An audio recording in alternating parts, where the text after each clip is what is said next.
Bonsoir donc à vous qui écoutez l'émission à travers le monde, ou du moins à travers le pays. Si vous êtes en Haïti, vous nous écoutez sur le 97.7 et à l'étranger, vous êtes sur les www.radiolumière.org. Mon nom c'est Nestlé Paul, il y a avec moi au studio de Radio Lumière Nelson Gentilis et Naomi Beauville. Naomi, bonsoir. Bonsoir Nelson, bonsoir Nestlé. C'est un plaisir et nous sommes là pour vous servir les auditeurs et je suis contente d'être là. Rapidement Nelson, on n'a pas de temps à perdre. Bonsoir Naomi, bonsoir Nestlé, bonsoir à tous les auditeurs de Samedi des Jeunes.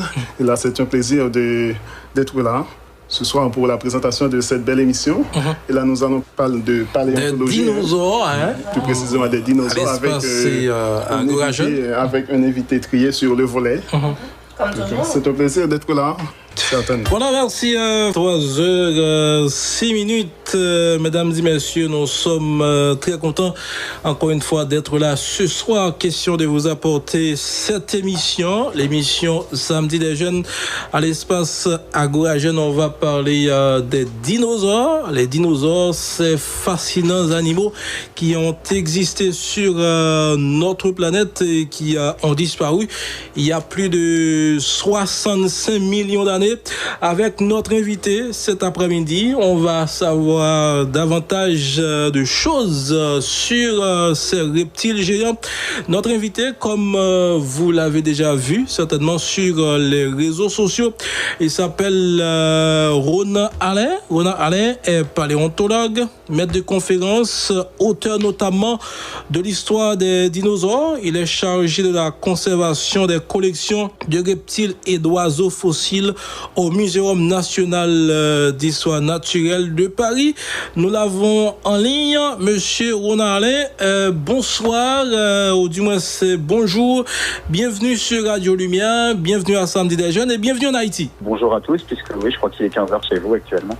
Donc voilà, je suis ravi d'être là et puis on va pouvoir parler, un petit peu de dinosaures. Je peux répondre à peu près à toutes les questions que vous voulez, que vous pouvez vous poser sur ces reptiles qui ont effectivement peuplé la Terre entre 220 et 65 millions d'années. Alors, et je ne suis pas seul au studio de Radio Lumière, il y a Nelson qui est avec moi, il y a également Naomi. Je leur laisse le temps de vous saluer un petit peu.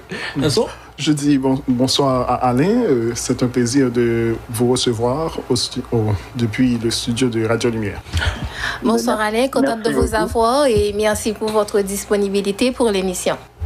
Merci beaucoup, c'est un plaisir d'être avec vous et puis de sortir un petit peu du réseau français et puis d'aller jusqu'à Haïti pour pouvoir parler d'un sujet qui fascine tout le monde sur la planète, c'est-à-dire les dinosaures.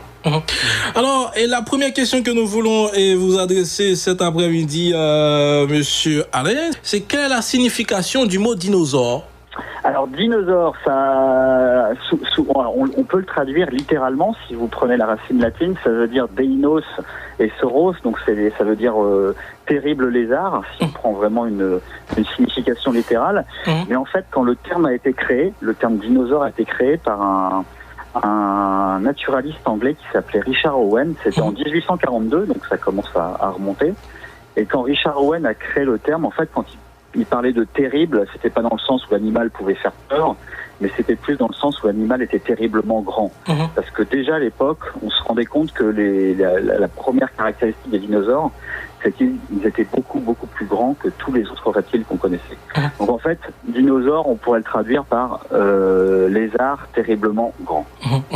Alors, on sait que les dinosaures ont des noms très divers et très drôles aussi. Comment procède-t-on pour nommer les dinosaures et quel a été le premier dinosaure à avoir été nommé? Alors, effectivement, on ne peut pas nommer les dinosaures n'importe comment. Il existe un code international qu'on appelle le code international de nomenclature zoologique. Et comme toutes les espèces vivantes sur Terre aujourd'hui, les dinosaures, quand on trouve un, quand on arrive à montrer que c'est une espèce nouvelle, il va recevoir un nom d'espèce et il va recevoir un nom de genre. Alors, par exemple, on va avoir Tyrannosaurus rex. Tyrannosaurus, c'est le nom de genre. Rex, c'est le nom d'espèce.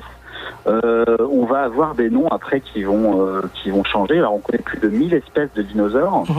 Alors normalement on est plus ou moins obligé de latiniser les noms, mais depuis maintenant une vingtaine d'années, les noms sont issus de, comme on trouve des dinosaures partout dans le monde, les noms sont issus de toutes les cultures différentes, et donc vous pouvez avoir des noms à consonance africaine, des noms à consonance chinoise. On a beaucoup de dinosaures qui terminent par long, qui veut dire dragon en chinois. Donc voilà, donc on peut donner le nom qu'on veut, mais on doit quand même respecter quelques petites règles. En particulier le fait de donner un nom de genre et d'espèce. Et alors, pour le premier dinosaure, oui, rapidement. Alors pour le premier dinosaure, il a donc été nommé en 1822 ça se passe toujours en Angleterre. C'était par un pasteur, justement, par un monsieur qui s'appelait William Buckland. Et donc William Buckland cherchait des fossiles et a nommé le premier dinosaure, et il l'a appelé Megalosaurus. Donc qui veut dire le lézard mégalo, on va dire le lézard, on va dire le grand lézard aussi, parce que là le mégalo était dans le sens de quelque chose de très beau.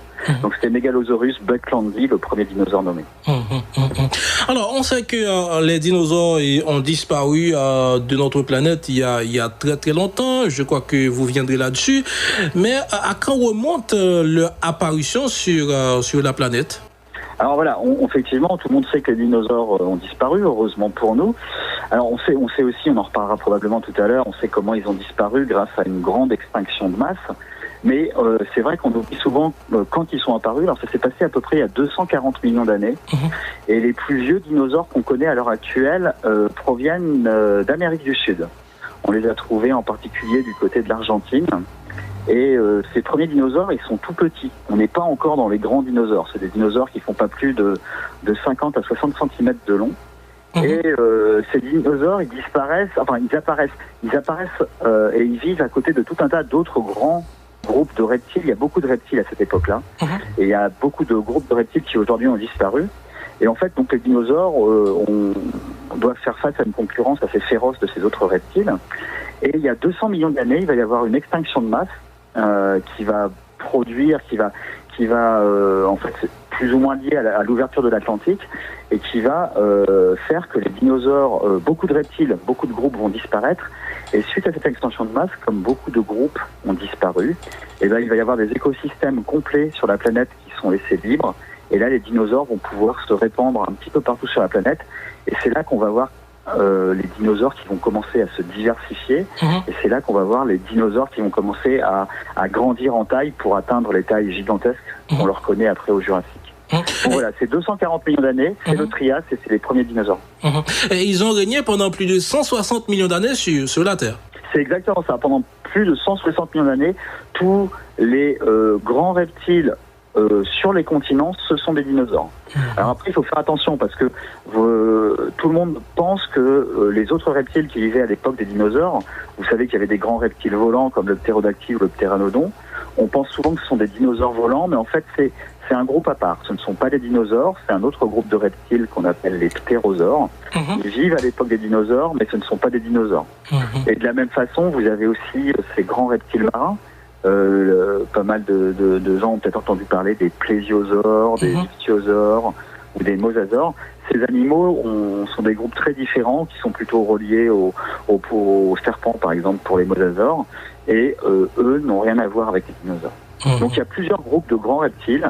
Les dinosaures sont le groupe de reptiles qui vivent sur les continents et qui vont dominer tous les autres groupes parce qu'en fait, ils sont en taille, ils surpassent tous les autres groupes connus à cette époque-là. Quand a-t-on vraiment commencé à s'intéresser aux dinosaures ? Alors pour les scientifiques, en fait, c'est à partir du moment, ça commence, on va dire, au début du 19e siècle. Dans les années 1800, 1800, on va dire, les premiers restes de dinosaures décrits par un scientifique, de façon un petit peu formelle, ça se fait à la fin du 19e siècle, en 1800, par Georges Cuvier, qui travaillait justement à Paris au Muséum national d'histoire naturelle. Mais à l'époque, on n'a pas encore inventé le terme dinosaure, donc on ne sait pas trop à quoi on a affaire. Et petit à petit, il va y avoir des découvertes un petit peu partout en Europe d'abord, et on va trouver des squelettes, mais des squelettes très incomplets. On n'a que quelques os à gauche, quelques os à droite, donc c'est vraiment très très difficile de les étudier. Mais ça va suffire à Owen en 1842 pour donc créer le mot dinosaure. Et alors pour le public, la rencontre avec les dinosaures, elle se fait en 1854. Au moment de l'exposition universelle, il y a une exposition universelle à Londres. Et à ce moment-là, il y a un sculpteur britannique qui s'appelait Waterhouse Hawkins qui va sculpter les premières reconstitutions de dinosaures. C'est des sculptures qu'on connaît encore aujourd'hui, qui sont préservées. Et le public va se précipiter pour aller voir ces sculptures. Il va y avoir des dizaines de milliers de personnes qui vont aller voir ça, qui vont aller regarder à peu près à quoi ressemblaient ces grands reptiles. Et donc voilà, donc on va dire que la passion pour les dinosaures du public et des scientifiques, elle date à peu près de cette époque-là. Par contre, il va falloir attendre la fin du 19e, vers les années 1880, pour qu'on commence à trouver tous les premiers squelettes complets de dinosaures et qu'on commence vraiment à avoir une idée à peu près bien scientifique et bien établie de ce qu'étaient les dinosaures. Et quel rôle M. Roy Chapman Andrew a-t-il joué dans tout ça? Alors, Andrew Chapman, c'est un petit peu plus tard. Là, c'est après tout ce qui s'est passé à la fin du 19e siècle, où les Américains ont trouvé beaucoup de choses chez eux. Andrew Chapman, justement, fait partie de travailler à l'American Museum à New York. Et Andrew Chapman, lui, il va décider de monter une expédition en Asie. Il veut partir en Chine et en Mongolie. Et en fait, quand il monte son expédition, c'est dans les années 1920, il veut pas du tout aller chercher des dinosaures. Lui, ce qu'il cherche, c'est des traces des premiers êtres humains. Il cherche à savoir, tiens, est-ce que l'homme n'a pas vécu un moment en Asie? Est-ce que l'homme ne viendrait pas d'Asie? Et donc, il monte une grosse mission dans le désert de Gobi et il va jamais trouver de traces humaines. Par contre, il va trouver des squelettes de dinosaures qui sont assez extraordinaires. Et ces dinosaures, effectivement, ils sont très célèbres aujourd'hui. C'est pour ça qu'on connaît aussi le nom de Chapman, mais tout le monde a entendu parler, par exemple, du Vélociraptor. Ouais. Le Vélociraptor, il a été découvert pendant les expéditions américaines dans le désert de Gobi dans les années 20. Il y a Nelson qui est avec moi. Il a une question pour vous. Oui. Et, monsieur Ronan, et là, nous allons voir les causes premières de l'apparition des dinosaures. Donc, j'aimerais savoir quelles sont les conditions atmosphériques ou environnementales qui expliquent l'apparition des dinosaures sur la Terre. Alors, en fait, l'apparition des premiers dinosaures, elle va se faire un petit peu comme l'apparition de tous les groupes d'animaux. C'est-à-dire que on va avoir une évolution qui va prendre pas mal de temps, puisque là, on parle des temps, on parle de l'histoire géologique. Et donc, en fait, c'est un groupe de reptiles très particulier, un groupe de reptiles auxquels font partie aussi, on a parlé des ptérosaures tout à l'heure, des crocodiles, qui s'individualisent à partir des autres reptiles, petit à petit.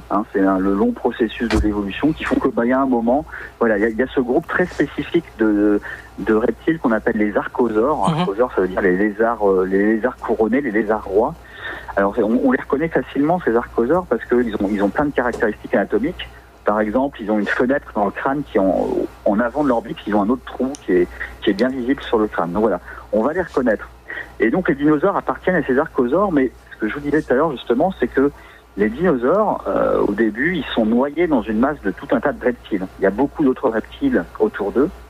Et il faut vraiment attendre la fin du Trias, donc à peu près il y a 200 millions d'années, pour voir les dinosaures qui vont commencer à se diversifier. On va voir apparaître les grands sauropodes, on va voir apparaître les grands dinosaures carnivores, on va voir apparaître les ornithopodes, donc les dinosaures bipèdes herbivores. Et ces groupes-là, ils ne se diversifient, ils n'apparaissent qu'après cette grande extinction à la fin du Trias, il y a 200 millions d'années, où beaucoup de groupes vont disparaître. Et le fait que dans la nature, quand la nature laisse des espaces vacants, vous savez que la nature a horreur du vide. Donc très rapidement, les dinosaures vont envahir ces espaces. Et comme il n'y a plus de concurrents, puisqu'ils ont disparu avec la crise, alors que les dinosaures, eux, n'ont pas disparu, et là, ils vont pouvoir grandir. Et c'est à ce moment-là vraiment qu'ils vont s'imposer. Donc c'est vraiment il y a 200 millions d'années que les dinosaures prennent le pas sur tous les autres reptiles et qu'on commence à voir tous les groupes de dinosaures apparaître. Voilà, Naomi a une question pour vous. Naomi, rapidement. Quand j'étais petite, je savais regarder à la télévision un dessin animé, mais ça montrait que il y avait une famille de dinosaures. Alors, dans le dessin animé, il y avait une catégorie de dinosaures à cou long, et puis il y avait une autre catégorie, etc. Donc voilà. Ma question, c'est combien y a-t-il de types de catégories, si vous voulez bien, d'espèces de dinosaures? Est-ce que c'est vrai? C'est vrai que quand on... Oui, est-ce que c'est vrai? Ce que je savais regarder à la télé, il y a des dinosaures à cou long, il y a d'autres, donc oui. Ouais. Alors effectivement, c'est ça qui est extraordinaire avec les dinosaures, c'est que dès que vous ouvrez un livre ou que vous allumez la télé ou même que vous regardez les Jurassic Park ou les dessins animés de Walt Disney, on voit très rapidement qu'il y a énormément de dinosaures différents. Donc il y a les grands sauropodes qui sont avec leur grand cou, leur grande queue, comme le diplodocus. Vous allez voir les gros carnivores comme le Tyrannosaurus Rex. Alors, la famille du diplodocus, on appelle ça les sauropodes. Après, il y a une autre grande famille, donc celle du tyrannosaure, des allosaures, des vélociraptors, donc tous les dinosaures carnivores, on va les regrouper dans un autre grand groupe qu'on appelle les théropodes. Donc ça fait déjà deux groupes importants. Et après, de l'autre côté, on n'a que les dinosaures herbivores. On va avoir, par exemple, le groupe des dinosaures à plaques, comme le stégosaure. Ça, on appelle ça, ce groupe-là, le groupe des tyréophores. On va aussi avoir le groupe des dinosaures avec des cornes, comme le tricératops. Et eux, on va les appeler, les cératopsiens.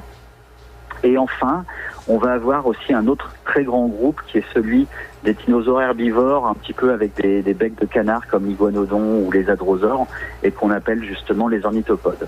Donc il y a 5 ou 6 grands groupes vraiment bien marqués par des différences anatomiques que tout le monde arrive plus ou moins à reconnaître. Donc 5-6 grands groupes. Mais dans ces groupes, il y a des dizaines et des dizaines de familles. Et à l'heure actuelle, les paléontologues ont découvert plus de 1150 espèces, je crois, de dinosaures. Donc il y a une réelle diversité. Et il y a aussi autre chose qu'il ne faut pas oublier, parce que souvent on a justement un petit peu, par rapport à ce que je vous racontais tout à l'heure, sur les premiers dinosaures, on pensait que tous les dinosaures étaient grands. Aujourd'hui, on sait aussi qu'il existait des tout petits dinosaures, et il y avait énormément de dinosaures qui ne faisaient pas plus de 1 mètre, qui avaient la taille d'un chien au maximum, ou même d'une poule. Donc voilà, on sait aussi qu'il y avait des très grands dinosaures, mais il y avait aussi des très petits dinosaures. Alors, donc on peut dire que les sauropodes, c'était des dinosaures herbivores, et les théropodes, c'était des dinosaures carnivores. Voilà, les sauropodes sont herbivores, les ornithopodes sont des herbivores, et les théropodes, alors les théropodes, l'histoire c'est un petit peu compliqué récemment. On va dire que 95% des théropodes étaient carnivores, mais on s'est rendu compte que certains de ces théropodes, à un moment, sont revenus à un régime, on va dire plutôt omnivore, parce que y en a qui ont un corps un peu qui ressemble à celui d'une autruche, et donc ils ont un très long cou, et ils ont perdu leurs dents, ils ont plus de dents. Et on pense que ces dinosaures mangeaient à la fois des petits lézards, mais aussi probablement des végétaux. Donc il y a une partie des théropodes qui est revenue herbivore, mais effectivement, on va dire que 95% des théropodes étaient des vrais carnivores. Alors, parmi les théropodes, il y a le fameux T-Rex. Est-ce que vous pouvez nous parler un petit peu de ce dinosaure terrifiant, si je peux le dire ainsi? Alors, je peux bien vous en parler parce qu'on a eu justement une exposition à Paris là, on a accueilli un T-Rex pendant 4 mois. Il y a des centaines de milliers de personnes qui sont venues le voir. Et donc là, on a démonté l'exposition il y a une semaine. Alors ce T-Rex, effectivement, on va dire que c'est peut-être le dinosaure le plus connu au monde. C'était peut-être pas le cas il y a une vingtaine d'années, mais depuis qu'il y a eu le film Jurassic Park, tout le monde connaît le T-Rex. Et les enfants, le premier dinosaure qu'ils savent reconnaître, c'est souvent le tyrannosaure. Alors le tyrannosaure, pourtant, il est très spécial dans les dinosaures. Alors c'est effectivement le plus grand dinosaure carnivore qu'on connaisse. C'est-à-dire que c'est même le plus grand carnivore tout court qui ait jamais foulé la planète, puisqu'il est beaucoup plus grand que, par exemple, nos carnivores actuels, même le plus grand d'entre eux qui est l'ours blanc. Donc voilà, donc c'est déjà le plus grand dinosaure, le plus grand carnivore de tous les temps. Alors après, moi, c'est pas un dinosaure que j'aime beaucoup d'un point de vue anatomique, parce que je trouve qu'il est pas très gracieux comme dinosaure. il a une tête qui est gigantesque et il a un cou justement qui s'est réduit. Alors on peut comprendre que quand on a un très gros crâne, le crâne est tellement lourd à porter qu'il faut réduire le cou. Donc voilà ce qu'on a chez le T-Rex. Et puis surtout, il est un petit peu ridicule, le tyrannosaure, parce que il a des bras, des membres antérieurs qui sont tout petits. Et le bras d'un Tyrannosaurus Rex est plus petit que le bras d'un être humain. Et pourtant, le Tyrannosaurus Rex, il pouvait faire près de 12 mètres de long. 12 mètres de long. Donc voilà. Donc c'est pas un animal très très gracieux. Il pouvait peser jusqu'à 4 ou 5 tonnes. C'est pas un animal très gracieux. En fait, c'est un animal qui ne vit que par sa tête. Il a une tête gigantesque. Il a des dents qui peuvent mesurer jusqu'à près de 30 ou 35 cm. Donc c'est des véritables poignards. Et on sait que cet animal-là, en fait, pouvait attaquer à peu près tout ce qui se présentait à sa portée. Alors évidemment, il pouvait pas s'attaquer aux petits dinosaures parce qu'il n'était pas assez rapide pour les attraper, mais il pouvait s'attaquer à tous les grands dinosaures du type, surtout le Triceratops ou les dinosaures à bec de canard qui étaient très très nombreux en Amérique du Nord à cette époque-là. Et donc voilà. Alors le tyrannosaure, c'est ça aussi qu'il faut bien voir, c'est que tout le monde en parle sur la planète, et pourtant c'est un dinosaure qu'on ne connaît que dans 5 ou 6 États en Amérique du Nord. Donc vous allez le trouver plus ou moins à la frontière entre le Canada et les États-Unis, dans des États comme le Wyoming ou le Montana ou l'Alberta pour le Canada. C'est là qu'on trouve tous les squelettes de tyrannosaures. Et autre particularité du tyrannosaure, c'est aussi l'un des derniers dinosaures, puisqu'il vivait il y a 66 millions d'années, donc pile poil au moment où les dinosaures ont disparu. Alors, on sait que récemment, il y a eu un T-Rex qui était venu à Paris. Est-ce que vous pouvez nous parler un petit peu de ce T-Rex-là? D'où était-il venu? Je crois que c'était une femelle. Oui, alors on pense que c'est une femelle. Alors c'est une question qu'on nous pose. C'est une question qu'on nous pose beaucoup à l'heure actuelle quand on travaille sur les dinosaures. Mais comment est-ce que vous savez si c'est un mâle ou une femelle?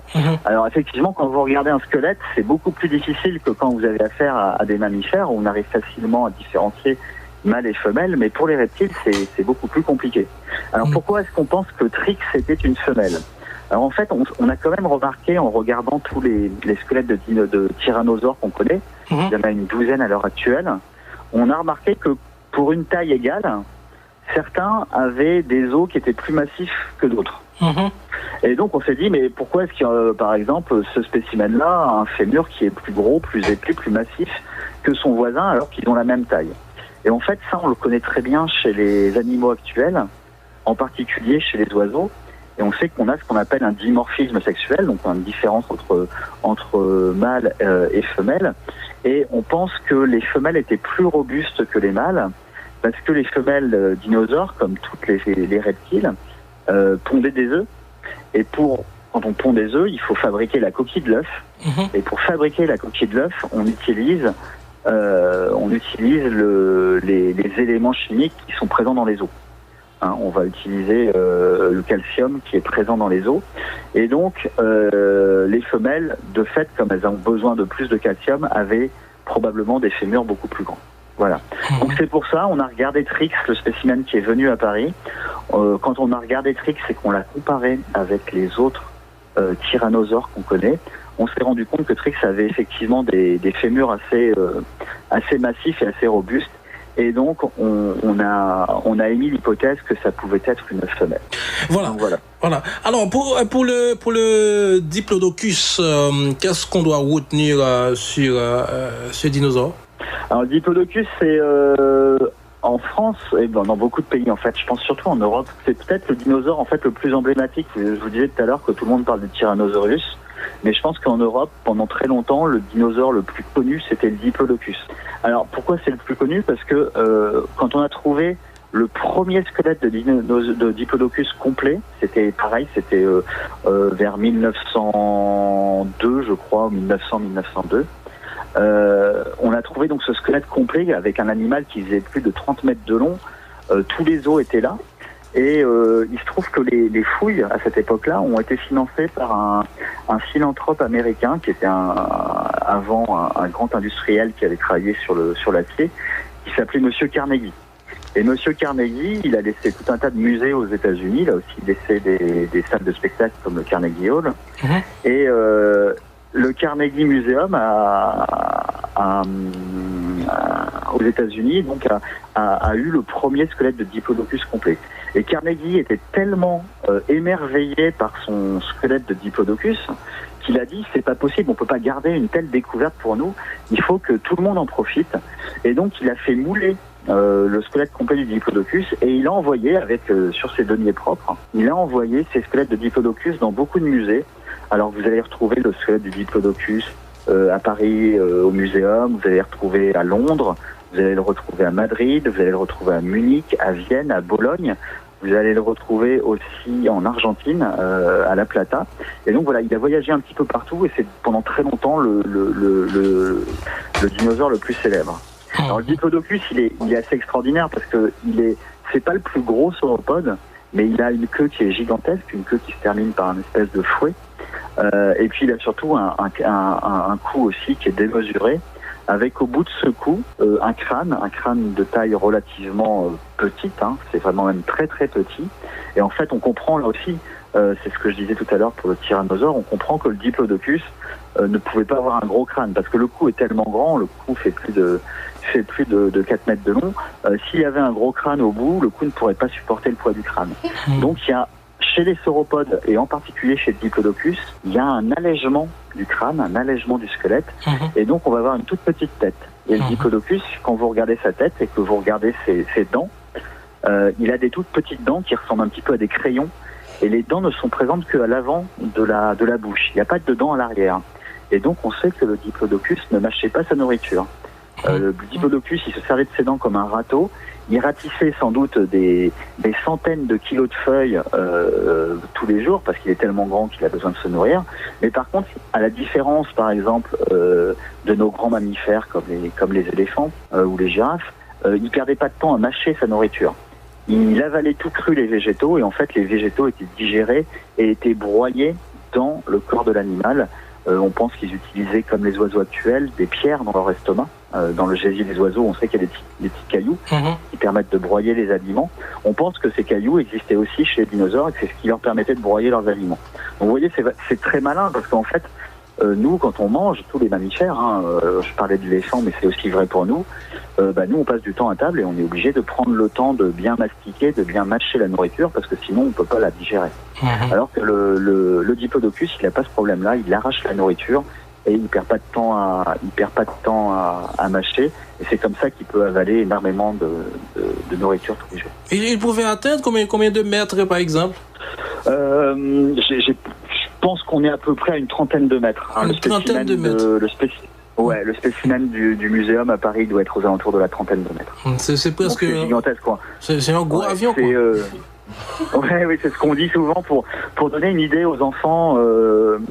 On parle souvent, pour ceux qui ont la chance d'aller à la piscine de temps en temps, quand ils ont des bassins de 25 mètres, on leur dit que le Diplodocus, il tient la tête et la queue tiennent en entier dans le bassin. C'est une espèce de baignoire à dinosaure. Voilà.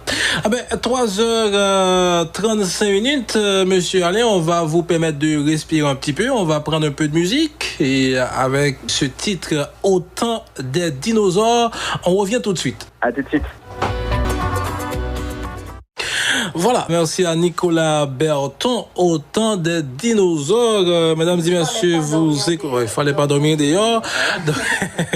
Donc, ce soir, nous recevons le paléontologue Ronan Alain. Avec lui, nous essayons de permettre aux auditeurs de savoir davantage de choses sur les dinosaures, ces fascinants animaux qui ont disparu il y a fort longtemps. Monsieur Alain, la prochaine question que nous avons pour vous, les Triceratops, c'est un type de dinosaure très emblématique. Est-ce que vous pouvez nous donner plus de détails sur ce type de dinosaure? Alors, le Triceratops, c'est pareil, c'est comme le tyrannosaure. En fait, il vivait à la même époque que le tyrannosaure. C'est aussi un des dinosaures les plus emblématiques. Alors, les Triceratops appartiennent à une famille. Au début, en fait, c'est des dinosaures qui ont une espèce de collerette. Ils ont une collerette à l'arrière du crâne. C'est-à-dire que les os qui sont au-dessus du crâne vont former une espèce de grande table qui va s'étendre vers l'arrière et qui va en fait protéger le cou de l'animal. Et donc cératopsien, puisque c'est le nom du groupe du Triceratops, ça veut dire en fait souvent on appelle ça les dinosaures à collerette. Alors après, dans ces dinosaures à collerette, le Triceratops est particulier et avec lui beaucoup d'autres dinosaures de la fin du Crétacé, parce que en plus d'avoir une collerette, ces animaux ils vont développer des cornes. Ils vont développer des cornes ou des pics qui vont se pousser plus ou moins, qui vont se développer sur ces collerettes. Alors chez le Triceratops, c'est des cornes qui sont vraiment très imposantes. Il y a une corne sur le nez et il y a 2 cornes au-dessus des yeux, donc 3 cornes, c'est pour ça qu'on appelle Triceratops. Et ces cornes, on s'est demandé à quoi elles servaient. Alors on sait que là, pour le coup, chez le Triceratops, la collerette permet à l'animal de se protéger et les cornes permettaient au Triceratops de se défendre. Et on a retrouvé des autres tyrannosaures avec justement des blessures probablement liées à un coup de corne d'un Triceratops. Donc voilà, même un grand tyrannosaure devait faire attention avant de s'attaquer au Triceratops. Alors après, les Triceratops sont aussi très particuliers parce que tout le monde regarde effectivement l'espèce de collerette et puis les cornes de l'animal, mais si vous regardez l'avant du crâne du Triceratops, donc qui était un quadrupède, l'avant du crâne, vous regardez, il y a une espèce de bec, un petit bec qui est très pointu, qui ressemble en fait énormément à un bec de perroquet. Ça ressemble à un bec de perroquet. Et vous vous dites, quand vous avez un animal aussi gros et aussi lourd que le Triceratops, un bec de perroquet, ça doit pas être très pratique pour se nourrir. Alors en fait, effectivement, il a ce bec de perroquet, mais en plus d'avoir un bec de perroquet, à l'arrière de la bouche, il y a des dents qui sont des dents très très larges, et c'est des dents qui sont imbriquées les unes dans les autres. Et en fait, une fois qu'elles sont imbriquées les unes dans les autres, ça ressemble un petit peu à ces grosses dents qu'on peut retrouver chez les mammouths, par exemple. Donc je vous disais tout à l'heure que le Diplodocus ne mâchait pas sa nourriture, il ratissait la nourriture et il l'avalait tout cru. Chez le Triceratops, c'est pas tout à fait pareil. Chez le Triceratops, vous avez donc ce bec de perroquet qui va servir à sectionner les végétaux, probablement des fougères ou des branches de végétaux. Il sectionne et après, il va mâcher la nourriture puisqu'il a des grosses dents. Donc lui, il va mâcher un petit peu la nourriture avant de l'ingérer. Donc c'est pas du tout le même mode de nourriture que le Diplodocus. Et en fait, à chaque fois que vous prenez les groupes de dinosaures herbivores, vous allez avoir un mode de nutrition qui est pas tout à fait le même, probablement aussi parce qu'ils ne mangeaient pas les mêmes végétaux. Donc voilà. Donc on sait que le Triceratops, il vivait à côté du Tyrannosaurus Rex. Alors évidemment, il y avait beaucoup plus de Triceratops que de Tyrannosaurus Rex. On sait que c'est des animaux qui se sont rencontrés, qui se sont battus, que les tyrannosaures ont mangé des Triceratops, mais que voilà, à certains moments, le Triceratops pouvait se défendre. Et il pouvait d'autant plus se défendre que c'est un animal qui vivait en troupeau. C'était un dinosaure grégaire, c'est-à-dire des animaux qui se regroupaient pour vivre. Et donc, si vous imaginez un tyrannosaure qui essaye de s'attaquer à un troupeau de Triceratops, vous imaginez bien qu'il devait vite faire demi-tour, parce que quand vous avez une dizaine d'animaux avec des cornes aussi imposantes, voilà, on va pas s'attaquer à eux. Voilà. Alors par contre, en plus du Triceratops, il y a tout un tas d'autres cératopsiens qui ont aussi des collerettes, et puis parfois ils ont des cornes, mais des cornes qui partent vers l'arrière ou qui partent sur le côté. Et on s'est rendu compte en fait que ces cornes, elles pouvaient pas servir à l'animal à se défendre. Donc on s'est demandé à quoi ça servait, et on s'est rendu compte que c'était aussi probablement par souci d'ornementation, et probablement ça permettait de distinguer les mâles et les femelles au sein du troupeau. Ceux qui avaient les plus grandes cornes ou les ornementations les plus étranges sur leur crâne et sur leur collerette, c'était probablement les mâles qui devaient faire la cour aux femelles. Et donc on a développé toutes ces caractéristiques ornementales chez les dinosaures pour que les mâles puissent séduire les femelles. Voilà, rapidement une autre question avec Nelson. Voilà, Monsieur Renard. Et nous savons que les dinosaures ont régné sur la Terre pendant plusieurs millions d'années. Pendant plusieurs millions d'années. Et maintenant, nous aimerions savoir le niveau d'intelligence des dinosaures. Est-ce que vous pouvez nous en parler? Est-ce qu'il était intelligent? Alors le niveau d'intelligence des dinosaures, alors c'est pas facile parce que vous vous doutez bien qu'on n'a pas trouvé de cerveau. Mais à défaut de trouver des cerveaux, on trouve des crânes. Et dans ce crâne, vous avez la boîte crânienne qui est conservée. Donc on peut avoir une idée du volume du cerveau. Alors effectivement, le volume du cerveau d'un dinosaure, c'est très très petit. Alors, en particulier si vous comparez à celui des êtres humains, puisque nous sommes ceux qui avons le plus gros cerveau. Mais donc un cerveau de Tyrannosaurus rex, c'est plus petit qu'un cerveau humain. Pourtant, vous voyez la taille de l'animal. Alors après, est-ce que ça veut dire que les dinosaures étaient stupides? Non, ça ne veut pas dire que les dinosaures étaient stupides. Ça veut dire que les dinosaures n'avaient pas besoin probablement d'un cerveau beaucoup plus grand que ça. Ce qui est plus intéressant, c'est de regarder comment évolue la taille du cerveau chez les dinosaures. Et ce qui est très intéressant, c'est qu'aujourd'hui, peut-être qu'on en reparlera tout à l'heure, on sait que les dinosaures, les grands dinosaures comme le T-Rex ou le Diplodocus, ont disparu il y a 65 millions d'années, mais ils n'ont pas complètement disparu, les dinosaures. On sait qu'il y a un groupe de dinosaures qui a perduré jusqu'à nous et qu'on connaît très bien, c'est le groupe des oiseaux. En fait, les oiseaux sont des dinosaures au sens propre, c'est-à-dire que c'est un groupe de théropodes. On parlait tout à l'heure des théropodes. Les théropodes, les oiseaux font partie du groupe des théropodes. À l'heure actuelle, on en est sûr, on a trouvé des dinosaures à plumes, donc on sait qu'il y avait des animaux qui avaient des plumes avant les oiseaux, et ces animaux étaient des dinosaures. Donc voilà, et ce qui est intéressant, c'est de voir que justement chez le groupe des théropodes, si vous prenez les premiers théropodes il y a très très longtemps, il y a 220 millions d'années, ils ont un cerveau qui est relativement petit. Et par contre, au cours du temps de l'évolution, il y a un groupe de dinosaures qui va voir son cerveau s'agrandir. C'est le groupe des oiseaux, parce que les oiseaux ont un volume de la boîte crânienne qui est beaucoup plus important que celui de tous les autres reptiles, et qui est même plus important au Mésozoïque, donc au Jurassique ou au Crétacé. Certains oiseaux ont un volume cérébral qui est plus important que celui des mammifères de l'époque. Donc voilà. Donc les dinosaures n'ont pas un gros cerveau, ça c'est certain, mais voilà, on sait que ce cerveau était largement suffisant pour remplir toutes les fonctions vitales. Et puis surtout, on sait que le cerveau n'était pas développé de la même façon chez tous les dinosaures, et que selon que l'animal utilisait plutôt l'olfaction pour repérer ses proies ou la vision ou autre, on a des zones du cerveau qui sont plus ou moins agrandies.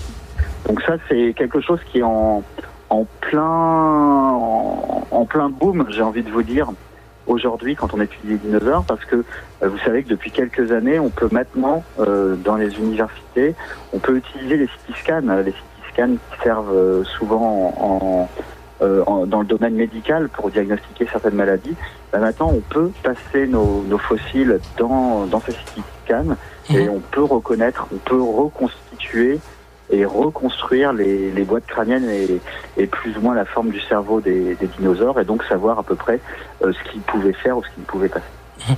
Donc ils n'étaient pas plus intelligents que les animaux d'aujourd'hui alors? Non, ils sont pas plus intelligents que les animaux d'aujourd'hui, mais je vais vous dire que, à part l'homme, évidemment, ils sont pas non plus idiots que les animaux d'aujourd'hui. Ah ben voilà. Rapidement, autre question avec Naomi. Naomi, rapidement. En fait, je voudrais savoir comment fait-on pour connaître la morphologie des dinosaures? Pour connaître la morphologie? Oui, leur forme, par exemple. Alors, en fait, il y a, je vous disais qu'il y a plus de 1000 dinosaures. Ces 1000 dinosaures, on les connaît pas du tout de la même façon. Il y a des dinosaures, quand vous allez sur le terrain, quand vous allez chercher des fossiles, vous allez trouver 2 ou 3 os. Alors là, évidemment, on va pas pouvoir dresser un portrait robot de l'animal. Par contre, quand vous prenez des animaux comme le Tyrannosaurus rex ou le Diplodocus, enfin bon, il y a quand même quelques centaines de dinosaures qui sont connus par des squelettes complets. Donc déjà, la première chose que vous faites, c'est que vous allez étudier les os un par un, et les os qui composent le squelette d'un dinosaure, en fait, c'est exactement les mêmes os que ceux qui composent un squelette d'oiseau ou que ceux qui composent même notre squelette. C'est-à-dire qu'un dinosaure, comme vous, il va avoir un fémur, un tibia à la jambe gauche, et puis il va avoir un fémur, un tibia à la jambe droite. Donc c'est exactement les mêmes os. Alors ces os, on sait les identifier, on sait les reconnaître, et donc on va déjà dans un premier temps reformer le squelette de l'animal. Alors une fois que vous avez le squelette, ça devient plus compliqué, parce que le squelette déjà il va vous donner plus ou moins le volume de l'animal, il va vous donner la hauteur, la longueur, enfin voilà. Vous avez une idée de la taille. Par contre, la masse corporelle et les muscles, on va pas les retrouver. On va pas les retrouver, mais par contre, les muscles dans un squelette, c'est vrai aussi pour l'homme, les muscles, ils viennent s'attacher aux os. Et quand ils s'attachent aux os, ils laissent des traces sur les os. Et donc, on va retrouver ces traces sur les fossiles d'os de dinosaures. Et donc, on peut savoir plus ou moins comment se plaçaient les muscles du dinosaure. Et à partir de là, quand vous allez rhabiller l'animal avec ses muscles, après, vous allez l'envelopper de peau et vous aurez plus ou moins une idée de la forme de l'animal. Donc, la forme, ça va à peu près. Après, il y a une question qui vient souvent aussi, c'est qu'on peut se demander quand on voit justement les films ou les dessins animés, mais comment est-ce qu'on sait s'il avait des écailles ou pas, quelle couleur il avait. Alors ça on ne sait pas. Justement, on ne sait pas du tout. Alors, on ne sait pas la couleur. On le sait, mais pour une vingtaine de dinosaures simplement. On sait qu'il y a certains dinosaures qui avaient une peau écailleuse, un petit peu comme les crocodiles. Donc ça, on pense que c'est la plupart des dinosaures. Par contre, je vous l'ai dit tout à l'heure, on sait aussi qu'il y a des dinosaures qui avaient des plumes, puisqu'on a retrouvé le squelette de ces animaux, et autour du squelette, on avait les empreintes des plumes qui ont marqué le sédiment, qui ont laissé une empreinte dans la roche. Et donc, on arrive très bien à observer ces plumes. Et ces plumes, quand on les regarde de très très près, en utilisant par exemple un microscope électronique à balayage, on va se rendre compte que à la base de ces plumes, on va trouver des petits organites qu'on appelle les mélanosomes. Et ces mélanosomes, c'est ce qui donne la couleur à nos cheveux, à nos poils, de la même façon qu'ils donnent la couleur des plumes des oiseaux actuels. Et donc, on peut avoir des idées si l'animal était plutôt sombre ou plutôt clair. Voilà, ça, c'est des choses très très récentes dans le monde de la paléontologie. C'est des études qui ont moins d'une quinzaine d'années. Mais voilà, pour 3 ou 4 dinosaures, on a à peu près une idée de la couleur. Et après, pour la forme de l'animal, la morphologie, c'est l'anatomie comparée, c'est-à-dire l'étude des os qui nous permet de reconstituer le squelette et de pouvoir estimer sa taille, son poids et puis un petit peu tous les mouvements qu'il pouvait réaliser. Alors, il y avait des dinosaures qui étaient bipèdes, comme le T-Rex, mais il y en avait aussi qui étaient quadrupèdes. Oui, et il y en a, on ne sait pas exactement ce qu'ils étaient. Donc, effectivement, il y a des groupes, c'est très facile de savoir. Vous prenez un Diplodocus, vous prenez un Triceratops, il n'y a aucun problème, ces animaux étaient quadrupèdes et ils passaient leur temps sur 4 pattes. Après, pareil, c'est très facile pour le T-Rex, parce que je vous disais tout à l'heure que le T-Rex, il a des pattes antérieures qui sont plus petites que nos bras à nous. Donc il ne pouvait pas s'appuyer dessus, donc forcément il était bipède. Il y avait Et après il y a des animaux pour lesquels on ne sait pas trop. Par exemple l'iguanodon. L'iguanodon il est plutôt bipède, mais on s'est rendu compte que probablement il pouvait de temps en temps passer, ou du moins marcher sur ses pattes, peut-être pour nous collecter de la nourriture. Et donc on a défini des animaux qu'on appelle ou bipèdes facultatifs ou quadrupèdes facultatifs. C'est-à-dire qu'un bipède facultatif, il est quadrupède la plupart du temps, mais il peut se dresser sur ses 2 pattes. Comme le kangourou, par exemple. Voilà, exactement. Et donc voilà, donc il y a des animaux où c'est pas clair du tout. Effectivement, si je vous demande si le kangourou il est bipède ou quadrupède, la plupart des gens vont vous dire qu'il est bipède, mais effectivement, le kangourou de temps en temps, il va pouvoir se poser sur ses pattes. Et donc en fait, le kangourou, lui, il est quadrupède facultatif. Voilà. Et donc chez les dinosaures, on a à peu près toutes les postures possibles et imaginables. Mais ce qui est plus important justement, et c'est ça qui permet de différencier les dinosaures de tous les autres reptiles, c'est que si vous regardez justement la posture de ces dinosaures, sans regarder s'ils sont bipèdes ou quadrupèdes, mais vous regardez les pattes arrière, et vous regardez comment ils se tiennent. En fait, ce qui est assez extraordinaire, c'est que ces animaux ont les jambes qui sont bien verticales sous le corps. Exactement comme les oiseaux actuels, et exactement surtout comme nous, comme l'homme. On pense souvent que l'homme a inventé la bipédie, mais non, effectivement, le tyrannosaure, il était bipède avant l'homme, et les oiseaux sont aussi des bipèdes. Et donc, ce qui caractérise au sein des reptiles les dinosaures, c'est le fait que les jambes sont bien redressées, sont bien droites et verticales sous le corps de l'animal. Alors que si vous prenez un crocodile ou un lézard, vous allez voir que les pattes partent sur le côté du corps. Et donc l'animal a le ventre qui touche le sol. Le T-Rex et le Diplodocus n'avaient pas le ventre qui touchait le sol. Alors tout à l'heure vous avez effleuré cette question, c'est-à-dire le rapport qui existe entre les oiseaux d'aujourd'hui et les dinosaures. Donc on peut dire que les dinosaures ils ne sont pas tous disparus puisque les oiseaux sont pratiquement les descendants des dinosaures. Cette question a été surtout posée par notre ami Mardoché qui nous écoute du côté de Rouennais. Alors c'est effectivement le cas. Alors c'est une très vieille histoire, cette histoire de l'origine des oiseaux. quand on a commencé à s'intéresser un petit peu à la paléontologie, l'idée derrière l'histoire de la paléontologie, c'était d'essayer de comprendre l'histoire de tous les groupes d'animaux. Et donc effectivement, les hommes se sont posé la question de savoir d'où venaient tous les animaux qui peuplaient la nature à l'heure actuelle. Et puis ils se sont dit, ils ont regardé un petit peu, puis à un moment la question s'est posée pour les oiseaux. Et en 1852, on a trouvé un fossile très célèbre, peut-être un des fossiles les plus célèbres au monde. C'est celui du plus vieil oiseau qu'on connaisse, c'est l'Archéoptéryx. Donc l'Archéoptéryx, c'est un animal très étrange parce qu'il a des ailes, il a des plumes, donc on le voit très bien sur le fossile, mais il a, par exemple, au niveau de la queue, il a une queue qui est encore faite de vertèbres. Il y a encore des vertèbres à la queue, alors que chez les oiseaux, il n'y en a plus. Et puis l'Archéoptéryx, si vous regardez son crâne, il y a encore dans la bouche, il y a des dents. Alors qu'évidemment, les oiseaux, plus aucun oiseau n'a des dents. Et donc, on a très vite compris, on était déjà en 1850, donc c'était il y a quand même très très longtemps, tout de suite à l'époque, on a compris que les oiseaux, en fait, descendaient d'un groupe de reptiles. Et par contre, après, on s'est battu pendant près de 150 ans. Quand je dis on s'est battu, c'est la communauté scientifique, tous les paléontologues n'étaient pas d'accord sur la question. Et très rapidement, des gens ont suggéré que ça pouvait venir, les oiseaux pouvaient descendre des dinosaures. Mais il a fallu attendre les années, fin des années 90 pour que le débat se termine. Le débat s'est terminé avec la découverte de petits dinosaures carnivores que tout le monde connaît. C'est les fameux raptors, les droméosauridés, le vélociraptor. Donc ces petits animaux, ces petits dinosaures carnivores avec des grosses griffes et qui sont de très petite taille et qui en fait ont un squelette qui ressemble énormément à celui des oiseaux. Et après, en plus, on a retrouvé ces raptors, on les a retrouvés en Chine, des formes encore plus petites, où là, autour du squelette, il y avait des plumes qui étaient préservées. Donc là, on s'est rendu compte qu'il y avait des plumes chez les dinosaures. Donc c'était les premiers dinosaures à plumes. Et du coup, on a compris qu'en fait, les oiseaux n'étaient pas les seuls animaux à avoir des plumes, et que si les oiseaux avaient des plumes, c'est parce qu'ils avaient hérité de cette plume de leur ancêtre, et que cet ancêtre était un dinosaure. Donc voilà. Donc ça, c'est essentiellement lié à des découvertes qui ont été faites en Chine à la fin des années 90, et ça a été c'était vraiment des très très belles découvertes. Et là, si on suit un petit peu l'actualité paléontologique, tous les ans, il y a souvent des nouvelles découvertes de dinosaures avec des plumes. Et il y a quand même des dinosaures de taille assez importante qui ont développé ces plumes. Alors on peut se demander, mais pourquoi est-ce que le dinosaure avait des plumes? Parce que les oiseaux, ils ont des plumes, on sait à quoi elles servent. Les oiseaux, la plupart des oiseaux ont des plumes qui leur servent à voler. Et pourtant, tous les oiseaux ne volent pas. Par exemple, vous prenez l'autruche.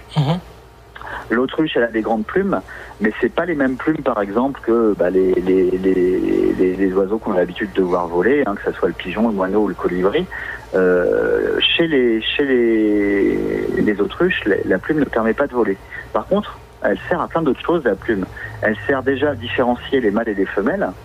Le mâle, on sait que par exemple chez l'autruche, il va avoir des plumes noires, sauf au niveau de la queue où il a ces grandes plumes blanches.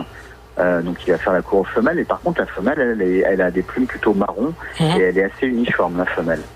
Et puis, si vous regardez aussi à quoi servent les plumes chez les autruches, vous allez vous rendre compte que, par exemple, quand une autruche a chaud, parce que les autruches vivent dans les pays chauds, vous allez la voir s'ébrouer. Vous voyez que, comme si elle avait la chair de poule, il y a les plumes qui se hérissent. Et en fait, ça permet à l'animal de capter de l'air, d'amener de l'air au contact de la peau et donc de se refroidir. Donc la plume, elle a deux utilités et c'est sans doute les deux raisons pour lesquelles la plume est apparue chez les dinosaures et pourquoi elle a été conservée.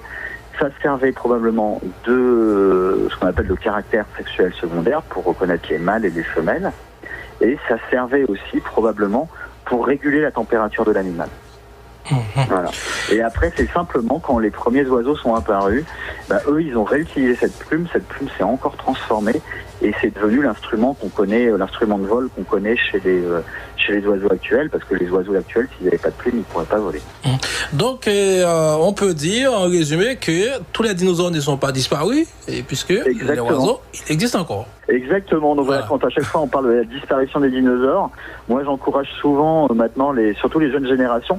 Et en fait, maintenant c'est quelque chose qu'on apprend en fait aux collégiens dans les écoles. Et ça choque plus beaucoup tellement les plus jeunes. Certains l'ont déjà vu, ou dans les livres, on commence vraiment à le voir, cette notion que les oiseaux sont des dinosaures. Donc ça choque plus les jeunes. Par contre, je sais que quand on en parle encore, nous, en France, quand on regarde, on en parle ça à des gens qui ont plus de 40 ans, à chaque fois, ils vous regardent très très bizarrement en vous disant « mais qu'est-ce qu'ils racontent ? Mais non, les oiseaux ne sont pas des dinosaures ». Et donc, on est obligé de répéter ça, mais la plupart des collégiens, maintenant, en France, apprennent qu'effectivement, les oiseaux sont véritablement des dinosaures. Voilà, rapidement, une autre question avec Naomi. Oui, et les dinosaures étaient tous des ovipores. Et les femelles pondaient jusqu'à combien d'œufs, par exemple? Alors, c'est pas facile. Alors, effectivement, on connaît beaucoup d'œufs de dinosaures. On sait que les dinosaures pondaient des œufs. Ça, c'est une certitude. Alors après, le problème, il est simple. On trouve les œufs de dinosaures, mais quand on trouve les œufs de dinosaures, pendant longtemps, on ne trouvait pas le dinosaure qui allait avec. Et dans les œufs, il y avait pas d'embryon. Donc, on ne pouvait pas savoir à quel dinosaure ça appartenait véritablement. Alors, ça a pris du temps. Par contre, on pouvait étudier les pontes. Et alors déjà, première chose qu'on a remarqué, c'est que les dinosaures se regroupaient pour pondre. Un petit peu comme les oiseaux à l'heure actuelle qui se regroupent sur les plages, ou les tortues qui arrivent tout en même temps pour pondre. Ben voilà, les dinosaures se regroupaient pour pondre. Ils faisaient des nids, des vrais nids comme les oiseaux. Et ils pondaient, et après, ils laissaient pas leurs œufs, comme les tortues. Les tortues, elles pondent, et puis elles s'en vont, elles bouchent le trou, et puis elles repartent. Les dinosaures, eux, restaient à proximité du nid et surveillaient les nids. Voilà, ça on le sait parce qu'on a retrouvé des grandes aires, des grandes surfaces sur lesquelles il y avait plusieurs nids de dinosaures, et on voyait que la terre était plus ou moins aplatie autour des nids, donc on voyait que les animaux passaient à côté. Alors maintenant, combien ça pond d'œufs de dinosaures une femelle dinosaure? Alors ça dépend des espèces en fait. Il va y avoir différents modes de ponte. Alors par exemple, les grands dinosaures sauropodes comme le Diplodocus, ils pondaient probablement les œufs un par un. Et vous imaginez, vous avez vu la taille de Madame Diplodocus. Donc il était hors de question qu'elle ponde un œuf à 4 mètres du sol, parce que sinon elle aurait fait des omelettes. Alors on ne sait pas comment ça se passait, où elle pouvait se baisser, mais on n'en est pas sûr qu'elle pouvait vraiment se baisser sur ses pattes. Ou alors peut-être qu'il y avait un oviducte, c'est-à-dire une espèce de grande membrane qui amenait l'œuf jusqu'au sol. Et là, elle pondait des œufs, elle faisait des espèces de nids en ligne, les femelles Diplodocus. Donc voilà. Il n'y avait pas vraiment d'organisation parce qu'elle est tellement grande que c'est compliqué. Par contre, pour les petits dinosaures à plumes ou pour les hadrosaures, eux pondaient des œufs dans un nid sans vraiment arranger les œufs. Chez les droméosaures, chez les raptors, les femelles pondaient les œufs 2 par 2. On sait parce qu'à chaque fois que vous trouvez un nid, vous avez les œufs qui vont par paire. Vous avez 2 œufs, c'est des œufs qui sont assez allongés en fait. C'est pas des œufs tout ronds, c'est des œufs très allongés, et à chaque fois vous avez des œufs qui sont rangés 2 par 2. Donc on sait que la femelle pondait 2 œufs, parce qu'elle devait avoir 2 oviducts. Une fois qu'elle avait pondé 2 œufs, elle se soulevait, elle se tournait, et elle repondait 2 œufs. Donc en plus elle pondait pas tous les œufs les uns à la suite des autres. Alors que chez les crocodiles par exemple, quand la femelle crocodile commence à pondre, tous les œufs arrivent en même temps. Donc là, elle pondait 2 œufs, elle se déplaçait, elle repondait 2 œufs, elle se déplaçait, elle repondait 2 œufs. Et donc, vous avez des nids qui sont très, très, très bien structurés. Et voilà. Donc, il y a un véritable soin apporté aux petits chez les dinosaures.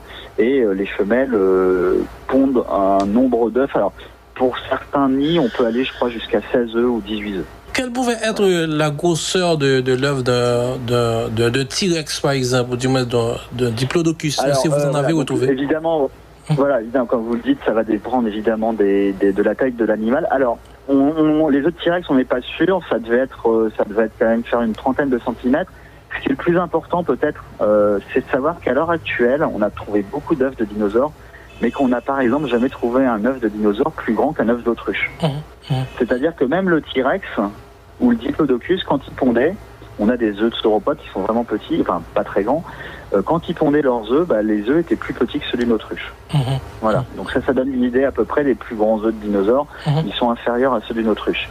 Alors par contre, ça permet d'aborder un sujet assez passionnant aussi, c'est de se dire, mais donc le petit dinosaure, quand il va éclore, il est très petit, parce qu'il est plus petit qu'un bébé autruche.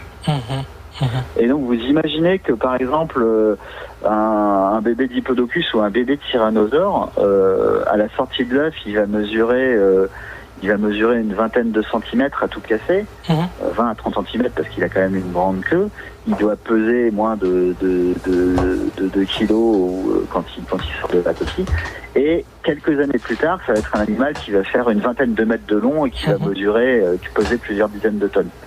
Donc ça veut dire que les dinosaures avaient une croissance phénoménale.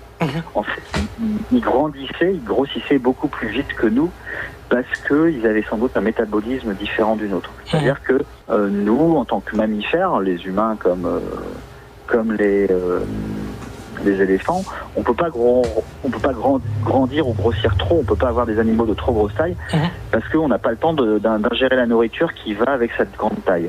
Alors que les dinosaures, on a vu tout à l'heure que certains d'entre eux, comme le Diplodocus, ne mangeaient pas et que donc ils n'ont pas besoin de se nourrir autant que les mammifères pour une taille équivalente. Et donc ils se nourrissent probablement moins. Ils ont besoin de moins de nourriture, mais par contre, ils grossissent beaucoup plus. Alors, rapidement, on va arriver à la fin de l'émission, mais il y a Elvinson Nelson qui nous a demandé de vous poser cette dernière question pratiquement. Comment les dinosaures ont-ils disparu de notre planète? Alors, ouais, ça aussi c'est un sujet qui revient très très souvent. C'est quelque chose qui fascine beaucoup les gens. Bon alors, on va mettre de côté les oiseaux, on va dire que les dinosaures n'ont pas disparu, mais quand même, effectivement, il y a 66 millions d'années, les dinosaures comme les T-Rex ou autres, les gros dinosaures vont complètement disparaître. Alors, ça a été pareil, c'est une longue histoire. Il y a beaucoup de scientifiques qui ont travaillé sur la question. Alors aujourd'hui, on peut pas complètement trancher, mais on peut quand même avancer tout un tas de choses. Il y a des choses dont on est sûr. Alors la première chose dont on est sûr, c'est que par exemple, il y a des changements probablement climatiques importants à la fin du Crétacé, qui sont liés en particulier à une chute du niveau marin. C'est-à-dire que le niveau de la mer va baisser de plus d'une centaine de mètres à cette époque-là, globalement. Et quand vous faites chuter le niveau marin d'une centaine de mètres, vous allez modifier tout le climat et vous allez modifier beaucoup d'écosystèmes. Donc ça, c'est la première chose, une chute du niveau marin. Après, la deuxième chose, c'est la fameuse météorite. Donc la chute d'une météorite il y a 66 millions d'années. Une météorite qui va s'écraser, j'ai envie de dire, pas très très loin de chez vous, puisque ça va se passer au Mexique. On est sur la péninsule du Yucatan. Vous avez un petit village qui s'appelle Chicxulub. Et on a retrouvé, en faisant grâce à des mesures géophysiques et grâce à des mesures satellitaires, on sait que sous Chicxulub, il y a un énorme cratère, qui fait plus de 200 km de diamètre. Et ce cratère, il a été il a été formé par une météorite qui devait faire 14 km de diamètre. Donc vous avez une météorite qui est tombée sur Terre, qui faisait 14 km. Elle est tombée au Mexique et donc ça a forcément provoqué énormément de choses, raz-de-marée, cataclysmes. Alors du moins ça a bouleversé énormément tous les écosystèmes en Amérique du Nord, en Amérique du Sud. Ça a dû avoir des conséquences aussi planétaires parce que ça a dû provoquer des perturbations climatiques, même si on a du mal à comprendre lesquelles. Et après il y a une troisième chose, c'est qu'à ce moment-là, il y a 66 millions d'années, il y a un autre événement qui se passe. C'est qu'il y a l'Inde. L'Inde a commencé son grand voyage vers l'Asie. Et donc l'Inde, à ce moment-là, est passée au niveau de la Réunion, l'île de la Réunion aujourd'hui, qui est au nord de Madagascar. Et c'est une île volcanique, la Réunion, aujourd'hui, on le sait. Et on sait aussi que quand l'Inde passe au niveau de la Réunion, il va y avoir une mise en place un volcanisme très intense. Et il va y avoir une quantité phénoménale, c'est plusieurs centaines de milliers de kilomètres cubes de basalte qui vont se mettre en place. Alors ça va pas se faire en un an, ça va se faire sur des centaines de milliers d'années, mais grosso modo, pour donner un ordre de grandeur, c'est souvent, on pense que c'est la superficie de la France sur la hauteur du Mont Blanc, donc 4000 mètres de hauteur, et il y a tout ça, tous ces basaltes, toutes ces laves qui se mettent en place. Et on sait aujourd'hui, quand il y a du volcanisme, on sait que ce volcanisme est souvent lié aussi avec des séismes, mais surtout aussi lié à des émissions de gaz qui ont probablement aussi perturbé le climat à cette époque-là. Donc voilà, donc en fait vous avez une espèce de conjonction d'événements pas très drôle, donc une chute de météorite, un volcanisme intense de l'autre côté de la planète, plus une régression. Et tout ça, ça a provoqué probablement la disparition des dinosaures. Alors, donc, trois principales causes, c'est d'abord la météorite, et puis une activité volcanique, et puis la baisse des eaux de la mer. Voilà, c'est à peu près là où on en est. Alors après, vous allez voir souvent, on en reparle dans les journaux, et vous verrez qu'il y a des scientifiques qui se battent un petit peu. Il y en a qui disent, de toute façon, c'est la météorite toute seule. Il y en a qui vont vous dire, non, on n'a pas besoin de la météorite, c'est juste les volcans. Moi, j'ai envie de vous dire, je pense que personne n'est capable vraiment de trancher la question de manière définitive. Et je pense qu'il est plus intéressant d'être positif et surtout de bien expliquer aux gens, voilà, ces événements-là, ils existent, c'est une certitude, on en a des preuves. Et on a aussi la preuve qu'à cette époque-là, il y a tout un tas d'animaux qui disparaissent. Mais il ne faut pas non plus oublier qu'il n'y a pas que les dinosaures qui disparaissent. Il y a plein d'autres groupes d'animaux qui disparaissent. Par exemple, dans les océans, on va avoir un groupe qu'on appelle les ammonites, qui sont des espèces d'escargots de mer, des gastéropodes qui vivent dans l'eau, qui ont vécu pendant 300 millions d'années dans les océans. Ils vont disparaître en même temps que les dinosaures. Donc il ne faut pas juste se poser la question sur comment les dinosaures ont disparu. Il faut comprendre pourquoi il y a près de 75% des espèces qui disparaissent à ce moment-là, et essayer de comprendre pourquoi certaines disparaissent et d'autres ne disparaissent pas. Mais ça, c'est pas facile parce que ça s'est passé il y a tellement de temps qu'on n'a pas tous les éléments pour pouvoir répondre. Alors, quel est votre dinosaure préféré, monsieur Allais? Alors, dans les théropodes que probablement les auditeurs peuvent connaître, j'aime beaucoup l'allosaure. C'est un dinosaure un petit peu lambda du Jurassique, mais je trouve qu'il est bien proportionné. Alors après, moi, j'ai la chance aussi de faire ce métier, donc j'ai eu la chance de découvrir des dinosaures. Donc j'aime bien les dinosaures que j'ai découverts, évidemment. Et il y en a un que j'aime beaucoup, c'est un dinosaure qu'on a découvert au Laos. Donc en Asie, et c'est un dinosaure, c'est un de ces fameux spinosaures, les dinosaures qui étaient spécialisés qui mangeaient essentiellement du poisson, qui étaient piscivores. Et donc notre spinosaure du Laos, on l'a appelé Ichthyovenator. Ichthyovenator, ça veut dire chasseur de poissons. Et Ichthyovenator, il est assez sympa parce qu'il avait en fait une espèce de grande voile sur le dos, et cette voile, au lieu d'être une grande voile droite, c'était une voile qui faisait des ondulations sur le dos. Donc voilà, j'aime bien mon Ichthyovenator. Et puis aujourd'hui, on est aussi en train de travailler sur un magnifique gisement de dinosaures qu'on a trouvé en France il y a 8 ans. Et là, on a trouvé des petits dinosaures qu'on appelle des dinosaures autruches, des ornithomimosaures. Et là, j'ai un petit dinosaure autruche qu'il va falloir que je décrive et que je nomme bientôt. Il n'a pas encore de nom, mais il est assez joli, et on va essayer de trouver un joli nom. Voilà, moi, et le dinosaure que j'aime le plus, c'est le tyrannosaure. Je vois. Par contre, à Haïti, les dinosaures, c'est compliqué. Je pense qu'il va falloir attendre avant d'en trouver. Et j'ai regardé, parce que du coup, je me suis quand même renseigné pour voir un petit peu ce que vous aviez en termes de géologie locale, pour savoir s'il y avait moyen de trouver quelques fossiles. Alors j'ai vu qu'il y avait quelques couches du Jurassique et du Crétacé à Haïti, mais j'ai vu que surtout c'était pas mal volcanique, mais qu'il y a peut-être moyen de trouver des fossiles marins. Mais les dinosaures, ça va être très compliqué quand même. Mais on espère vous voir et effectuer des fouilles sur le territoire haïtien un jour. J'avoue que si l'opportunité se présente, ça sera avec plaisir. Oui, voilà, merci Ronan Allais d'avoir répondu à notre invitation, et je crois qu'on n'a pas épuisé, on n'a même pas effleuré la question des dinosaures. On espère vous revoir une autre fois afin de continuer à parler des dinosaures. D'accord, écoutez, avec plaisir. Et puis merci à vous de m'avoir invité sur votre antenne. Merci et bonne soirée. Bonne soirée, au revoir.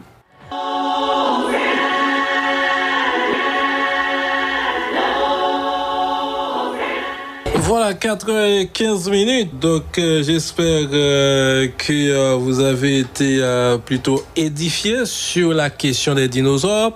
Donc, on vous invite à continuer à faire des recherches sur les dinosaures, puisque ces animaux-là, ils ont existé sur notre planète. Ça fait très, très longtemps. Je crois qu'on étudie ça à l'école et les sciences naturelles, même si c'est pas beaucoup. Donc, les jeunes surtout, donc vous avez intérêt à faire des recherches plus approfondies sur les dinosaures afin d'en connaître davantage. Donc on remercie monsieur Alain qui avait répondu positivement à notre invitation. Je rappelle que monsieur Alain, il est paléontologue, maître de conférences, auteur notamment de ce texte intitulé Histoire des dinosaures. Il est chargé de la conservation des collections de reptiles et d'oiseaux fossiles au Muséum national d'histoire naturelle de Paris. Avec 4h32 minutes, merci à tous et à toutes d'avoir suivi cette émission jusqu'à cette dernière minute.